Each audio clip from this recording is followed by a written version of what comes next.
I never thought I'd be the kind of guy to suspect my wife, Lisa, of cheating on me. We'd been together for over 10 years, married for 8. We had a son, Carter, who was obsessed with baseball.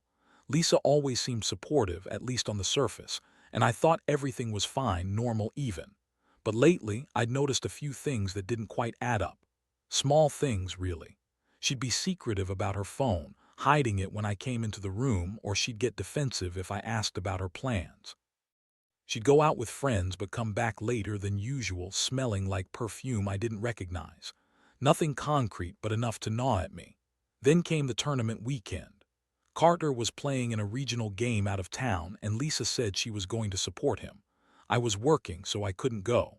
I trusted her to do what was best for Carter, but something felt off. I remember sitting at my desk that Saturday, scrolling through my phone when I decided to check her texts. I'd never done that before, trust is trust, but I just had this weird gut feeling. I figured if she was hiding something, I'd find it there. That's when I saw it.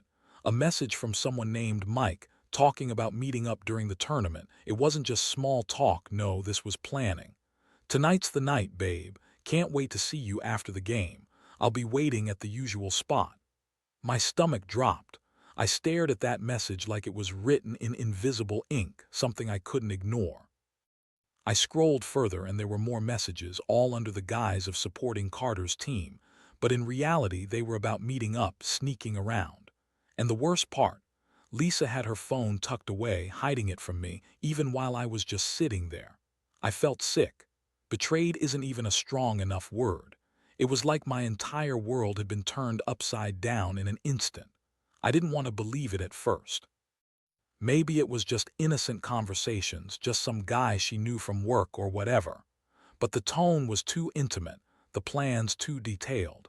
They even arranged to meet during the game when Carter was on the field. I couldn't believe she'd do that, especially while pretending to be supportive of her son. I spent the rest of the day trying to process it. I went quiet, distant. I wanted to confront her immediately, but I also needed to gather my thoughts. I kept looking at those messages, trying to see if I was missing some sort of explanation, but deep down I knew. My wife, Lisa, had been lying. She'd been sneaking around behind my back, using Carter's games as cover for her affair with this Mike guy. And I couldn't stomach the thought of her betraying our family, our son, just for some sex or excitement. That night I couldn't sleep. My mind was a mess. When Lisa finally came home, I was already waiting in the living room, trying to keep my voice steady. I didn't want to blow up on her right away, but I knew I had to confront her. The moment she stepped inside, she saw my face and immediately knew something was wrong. The way her eyes darted around, the nervousness in her voice. I never saw her like that before. "Lisa," I said, quiet but firm, "I found your messages, the ones you're hiding from me. Who is?" "Mike, what the hell is going on?" She blinked, then started with her usual bullshit. "You're overreacting, it's nothing. You're making a big deal out of nothing. I was just talking to an old friend." I shook my head, feeling my stomach tighten with anger. "Old friend, really? During Carter's game, you're lying. I saw the messages. You planned to meet him. How could you do this to us?" She started to cry, which didn't surprise me. She's always been good at lying, at making herself seem like the victim. "It's not what you think," she sobbed. "It's just sex, it's nothing serious. It doesn't mean I don't love you, I just needed something." I cut her off. I was furious, hurt, disgusted. I wanted to scream at her, call her every name I could think of, but I just stared at her in disbelief. How could she lie so easily? How could she betray everything we built, everything I believed in? The shock was overwhelming. I felt numb, like I was watching my life break apart in front of me. I didn't say a word for a long moment. She kept crying, trying to explain, but every word was empty. I realized then that my trust was gone, completely shattered. The woman I loved, the mother of my child, had been cheating on me during her son's games, hiding it behind lies and fake tears. The betrayal cut deep, and I knew from that moment things could never go back to the way they were. I didn't sleep that night. I just sat there, replaying everything in my head, feeling more alone than I ever had before. I didn't even know what I wanted to do next. Part of me wanted to confront her more, to get all the answers. But another part just wanted to leave, to walk away from the mess she created. I kept thinking about Carter, about what this meant for him, and about how I could fix this or if I even should. But I knew one thing: my life was about to change forever, and Lisa's little secret was the start of a storm I wasn't prepared for. The next morning, I woke up feeling like I'd been hit by a truck. My head was pounding and my stomach was tied in knots. I couldn't shake the image of those messages, her planning her meetups with Mike, the way she lied to my face. It was like I'd been hit with a sledgehammer and everything I believed about her, about us, was crumbling. I kept asking myself over and over, how could she do this? How long had she been cheating? Was it just during the tournament, or had it been going on for months? The worst part was knowing I'd probably never get the real truth. I knew I had to confront her again, but this time I was determined to get some answers. I needed to understand how she could betray me and Carter like this. I sat her down in the living room again, my voice cold and steady. "Lisa, I saw the messages. I want the truth. How long has this been going on? Did you really think I wouldn't find out?" She looked at me, eyes red from crying, and tried to deny everything. "You're overreacting. It's just sex, like I said. It doesn't mean anything. It's not like I stopped loving you or Carter. I was just looking for something else." I didn't buy it. None of her excuses made sense. I knew better than that. I told her I'd found out she was planning to meet Mike during Carter's game, that she'd lied about everything.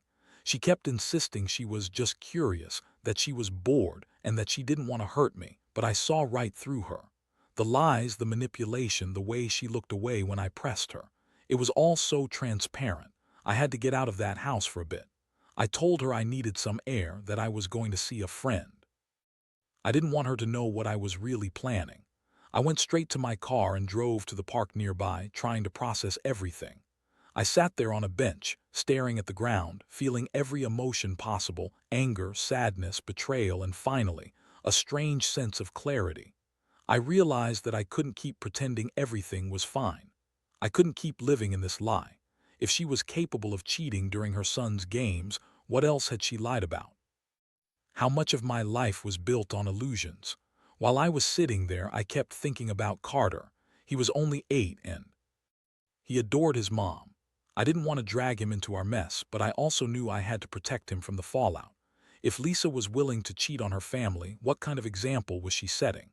I felt sick imagining him growing up, thinking this kind of betrayal was normal. I had to decide what I was going to do: stay and try to fix this mess, or walk away and protect what little dignity I had left. Eventually, I returned home, feeling exhausted and weighed down.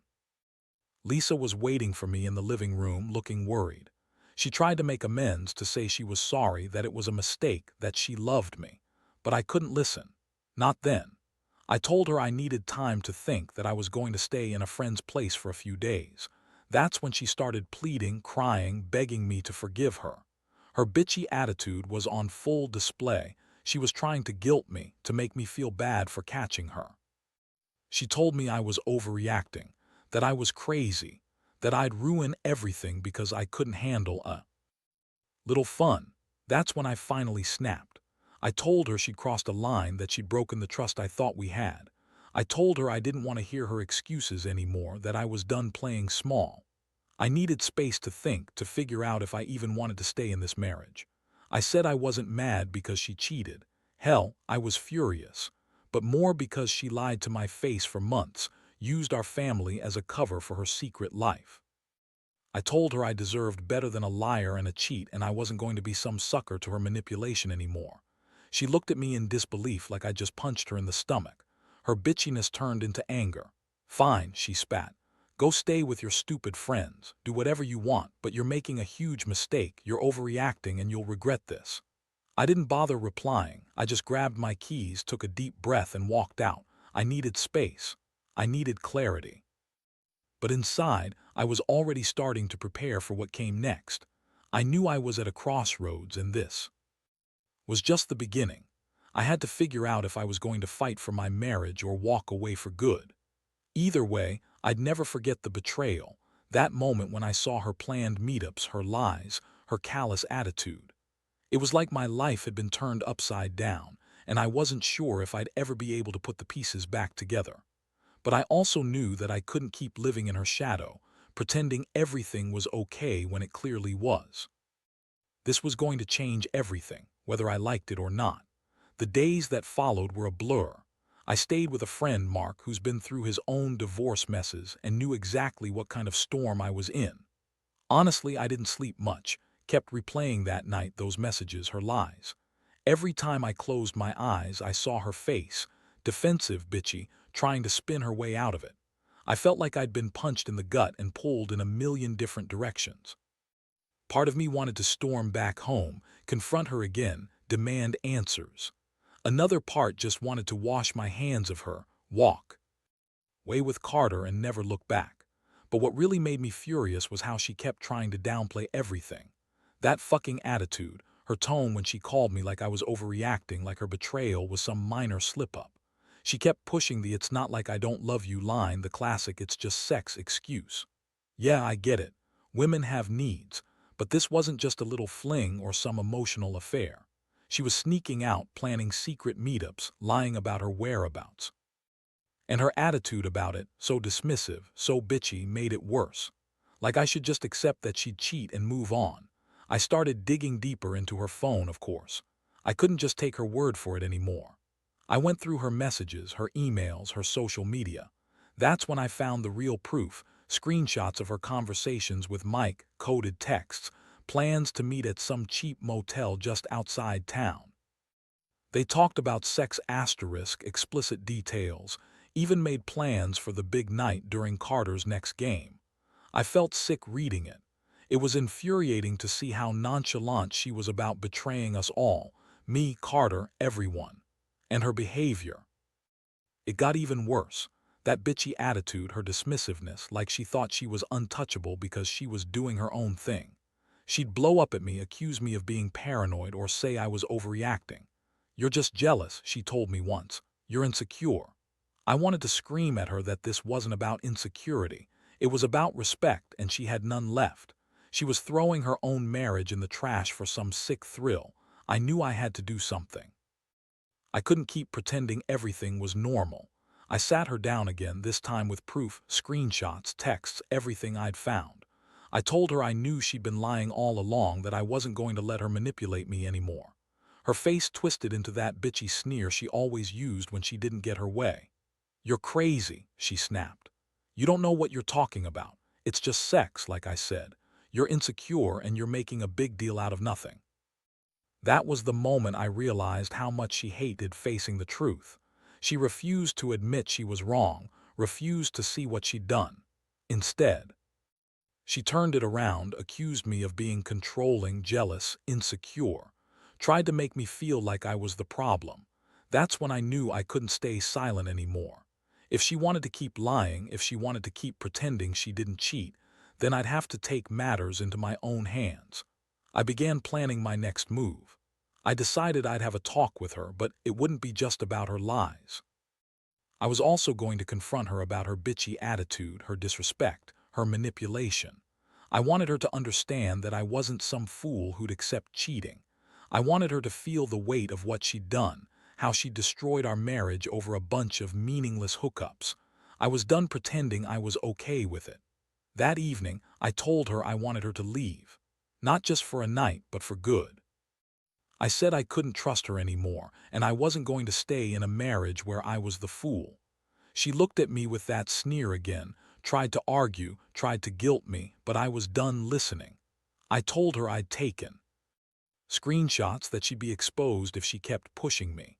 Her bitchiness only intensified, calling me crazy, accusing me of trying to control her life, but I wasn't having it. I was done being the pawn in her lies. That night I slept alone for the first time in years. I felt a strange mixture of relief and dread. Part of me wanted to forgive her, wanted to pretend it never happened. But I knew better. Once trust is broken like that, it's almost impossible to repair, especially when the person doing the breaking is so dismissive and bitchy about it. I also thought about Carter, how he was too young to understand what was going on but already picking up on the tension. I couldn't let her drag him into her mess. In the end, I realized I had to choose myself and Carter over her. I'd been naive, believing in her words in our marriage, but now I saw the truth. She didn't respect us. She didn't care about our family, and I couldn't keep pretending everything was okay. I needed to figure out my next steps, whether to fight for a divorce or to walk away and start over. But one thing was clear. This betrayal had opened my eyes to who she really was, and I wasn't going to be the fool anymore. The days turned into a whirlwind of thoughts and decisions. I stayed with Mark, but my mind was constantly on what to do next. The image of Lisa's sneering face, her dismissive attitude, and those damn texts haunted me every waking moment. I couldn't believe I'd been so blind for so long. The woman I married, the mother of my son, she was capable of lying, sneaking around, planning secret meetups with her lover right under my nose. All the signs were there, but I'd ignored them, convinced myself everything was fine. Now, the truth hit me like a freight train, and I wasn't sure how to pick up the pieces. I started talking to a lawyer. I wanted to know my rights, what I could do to protect Carter and myself. It was a hard pill to swallow, realizing I might have to divorce her, but the betrayal had gone too far. I couldn't see any way to repair what was broken. Trust was shattered. I knew I had to find a way to get out, to safeguard my son from the fallout. But even as I prepared for that, I also felt a strange sense of guilt. I kept asking myself, did I do enough? Was there any way to fix this, or was it truly the end? Meanwhile, Lisa called me a dozen times a day, trying to guilt me, calling me controlling and jealous. Her tone was bitchy, sharp, like she was angry that I'd finally caught her. She kept insisting she loved Carter and me, that it was just a stupid mistake, that she'd never do it again. But her words were hollow. I knew better. Her attitude, her defiance, she didn't seem sorry at all. She was more upset I'd caught her than she was about her actions. That made me furious. How could she be so callous? How could she dismiss what she'd done like it was nothing? One afternoon, I decided I had enough of her bullshit. I told her I wanted her to come over and talk face to face. I needed her to see how serious I was. When she arrived, she immediately started with her usual bitchy attitude, trying to deny everything again, claiming I was paranoid, that I was overreacting. I cut her off, told her I had enough of her lies. I laid out all the evidence, screenshots, the plans, the texts, and watched her reaction. She sneered at me, rolling her eyes. "You're losing it, Mike. You're making a huge deal out of nothing. I don't know what's wrong with you, but I'm not some cheating whore. You're just insecure." That's when I finally snapped. I told her I was done being played for a fool. I said I'd had enough of her bitchy attitude, her manipulations, and her lies. I told her if she thought she could run around sneaking and lying, then she didn't deserve to be part of this family anymore. Her face turned red with rage. "Fine. If you want to be a little bitch about it, go ahead, but you're going to regret pushing me away. You think you're so perfect, but you're just as much a part of this as I am, if not more. You're controlling and insecure, that's why you're so paranoid." I looked at her, cold and unshaken. "No, Lisa, I'm done. I'm done with your bullshit. You lied, you cheated, and you disrespected me and Carter. And if you think I'm just going to sit around and take it, you're dead wrong." That evening, I told her to leave for good. I packed a bag, told her I wasn't going to tolerate her bitchy attitude, her lies, or her disrespect anymore. I told her she could go stay somewhere else, that I wanted her out of my house, out of Carter's life. She screamed, called me every name in the book, but I just stayed calm. I'd finally reached the point where I realized I had to take control of my life. I couldn't keep living in this toxic mess. Carter was asleep when she left. I sat in the quiet of the house, feeling both emptiness and relief. I didn't cry, not then. Instead, I felt a strange clarity. I knew this was the right choice, even if it hurt like hell. I had to protect Carter from Lisa's bitchy attitude and her manipulations. I had to be the one to give him stability. But I also knew I'd spend a long time healing from this betrayal. The next few days were a mix of legal calls, packing, and trying to hold myself together. I did want to let Lisa see how much she'd hurt me, at least not yet. I focused on Carter, making sure he still felt loved and safe. I kept thinking about how I'd rebuild my life, how I'd get through this. The anger, the hurt, they'd fade, but the lessons, they'd stay with me forever. I'd learned that no matter how much you trust someone, sometimes they can turn out to be your biggest betrayal. And when that happens, you have two choices: crumble or stand tall and rebuild. I was leaning toward the latter, even if it was the hardest thing I'd ever had to do. I realized I'd have to face my own feelings, anger, sadness, betrayal, and work through them slowly. I'd have to decide whether I wanted to forgive Lisa someday or cut her out entirely. But one thing was clear: I'd never let anyone treat me like a fool again. The pain was real, but so was my resolve. I would protect Carter, move on, and find a way to heal from this mess. I only hoped she'd finally understand what she lost: the trust, the family, the respect, and that maybe someday she'd regret the bitchy attitude she'd shown when she betrayed us all. The weeks after she left were the hardest I've ever gone through. I was a mess inside, trying to keep it together for Carter, who seemed mostly unaffected, thank God. Kids are resilient, and Carter's innocence kept me grounded, but I could see the confusion in his eyes sometimes. I hated that she dragged him into her own selfish bullshit. I promised myself I'd do everything I could to shield him from the chaos, even if deep down I was falling apart. I threw myself into figuring out what was next. The legal stuff was a nightmare. I had to get custody, figure out the finances, and prepare for the inevitable divorce. I talked to a lawyer who told me I was on the right track, but the process was going to be long and emotionally draining. Honestly, I was just exhausted. Every day I woke up with a knot in my stomach, wondering if I'd made the right choice. Did I push her away too hard? Had I overreacted? Or was this the wake-up call I needed? Meanwhile, Lisa kept trying to reach me. Calls, texts, even emails. Her tone was bitchy, dismissive, like I was the one in the wrong for catching her. She'd call me paranoid, insecure, controlling, things I was sick of hearing. She insisted she loved Carter and me, that she'd changed, and that she wanted to work things out. The funny thing was, her attitude never changed. She still acted like she was entitled, like I owed her an explanation. I could see through her bullshit now more than ever. She was just trying to manipulate her way back in, but I wasn't having any of it. I started to see a pattern. This bitchy attitude, her way of dismissing everything I brought up, her blaming me for her mistakes. It made me angry, but it also made me realize how much she despised being held accountable. That's when I decided I'd better prepare for the worst. She probably wouldn't go quietly, especially not with her attitude. I made sure I documented everything: texts, emails, her bitchy attitude, to protect myself when it came time for the divorce.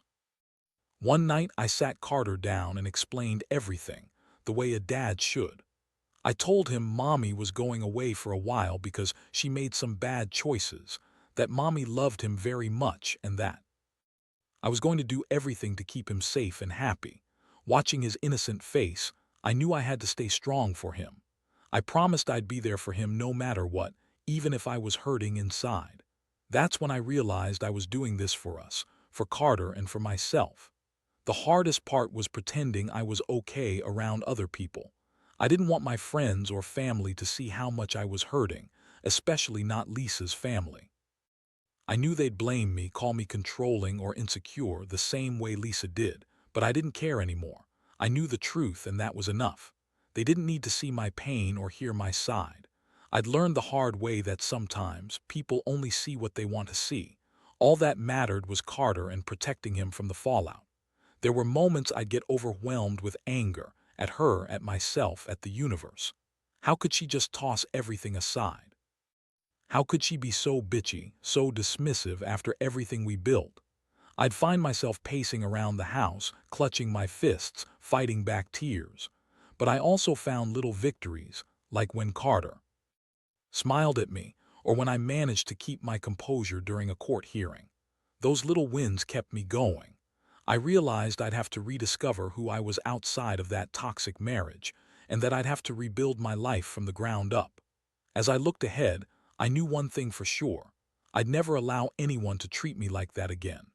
I'd learned that trusting blindly is a mistake, especially when someone's attitude is bitchy and dismissive when caught. I'd also learned that sometimes walking away is the bravest thing you can do. I'd fought for my family, fought to keep Carter safe, but I also knew I had to fight for myself, to not let betrayal define me. I was determined to come out of this mess stronger, wiser, and more prepared for whatever future I'd face. Now, I'm still healing, still adjusting, but I feel a little more in control. I've set boundaries with Lisa, made it clear I'm done accepting her bullshit. I've started focusing on rebuilding my life, finding new work, reconnecting with old friends, and just trying to get some peace of mind.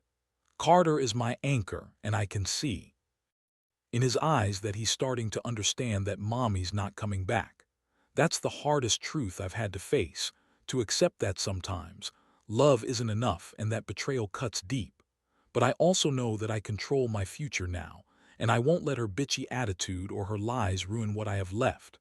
I've learned the importance of standing tall, even when everything's falling apart. It's been a few months now since Lisa moved out, and honestly, I don't recognize the guy I was back then. At first, I just wanted to crawl into a hole and forget everything. That betrayal, her bitchy attitude, the lying. But time has a way of revealing truths, and slowly, I'm putting the pieces back together. I've realized that her attitude, her manipulations, and her constant dismissiveness didn't just break trust. They revealed who she really is. I won't say I'm fully healed, but I'm definitely stronger. For Carter's sake, I had to get my shit together. I had to show him what resilience and integrity look like, even after being betrayed by someone you loved. I've learned that betrayal doesn't just come from a mistake or a moment of weakness. It's about character, how someone handles the truth once it's out. Lisa's bitchy attitude, her denial, her attempts to guilt me, those were her defenses, her way of pushing me away because she knew she'd screwed up. But I also learned that I don't have to accept that behavior. I've set boundaries, cut out the toxic bullshit, and focused on rebuilding my own life. I've started seeing a counselor, working through the anger and betrayal because I refuse to carry that pain forever. Carter is doing great. Kids are resilient, I keep telling myself. He's happy, playful, and most importantly, he's loved. I've made damn sure that I'm the one giving him stability, not her. Even if I'm still angry about everything she put us through, I know I have to be the rock for him. That's what matters most now. Every day I remind myself that I'm doing this for him, so he can grow up knowing what a real man looks like, not someone who betrays his family and acts bitchy when caught. As for Lisa, I don't hate her anymore. I won't say I forgive her. Those wounds are still fresh and probably always will be. But I've let go of the anger that used to consume me. That bitchy attitude she had, the way she dismissed everything I said, yeah, that's her and that's her choice. I can't control her anymore. All I can do is control myself. I refuse to be a victim of her manipulations anymore. I've realized I deserve better, and I'm not going to settle for being someone's punching bag or second choice. Looking back, I wish I could tell myself to trust my instincts a little more. Don't ignore the signs. Don't dismiss that little voice that says something's wrong. And definitely don't ignore the way someone talks to you when they're bitchy or dismissive. Those are red flags. I should have seen it sooner, but I guess you have to go through things to really learn. Now I focus on my future. I'm back at work, reconnecting with friends I'd pushed aside, and most importantly, I'm making space for happiness that isn't built on lies.